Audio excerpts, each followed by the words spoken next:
Chat park போகலாமா? இது ஷார்ஜாவில் locate ஆகிருக்கக்கூடிய police park தான் போயிருந்தோம். இது ஷார்ஜாவில் உள்ளவங்களை எல்லா டேஸுமே அலோவ் பண்ணுவாங்க. ஆனால் மற்ற எமிரேட்ஸில் உள்ளவங்கள வீக் டேஸில் மட்டும்தான் அலோவ் பண்ணுவாங்க. பெரிய டெசர்ட் ஏரியாவில் அந்த பார்க்கை போட்டிருக்காங்க.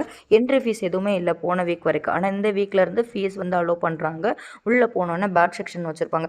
10 ஐடி கொடுத்து உள்ளே போனோன்னா பேர்ட்ஸ் எல்லாம் கையில் வைக்கிறது கூட அலோவ் பண்ணுவாங்க. அப்புறம் நம்ம ஊரில் இருக்கக்கூடிய கலர் கோழி குஞ்சு, முயல் எல்லாமே சேல்க்கு போட்டிருந்தாங்க.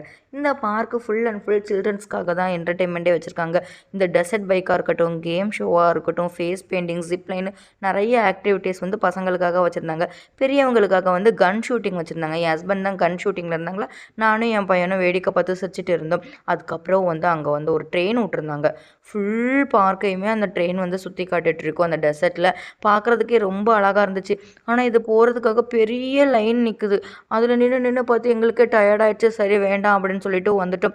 அங்கே குட்டி குட்டியாக ஊஞ்சல் மட்டும் இருந்துச்சா, அதெல்லாம் விளையாண்டுட்டு இவ்வளோ ஸ்டால்ஸ் இருந்துமே அங்கே எந்த டிஷ்ஷுமே நமக்கு தெரிஞ்சதே இல்லை. ஃப்ரெஞ்சு ஃப்ரைஸ் மட்டும்தான் தெரிஞ்சுது. அதை மட்டும் வாங்கி சாப்பிட்டுட்டு அப்படியே கிளம்பிட்டோம். Okay bye.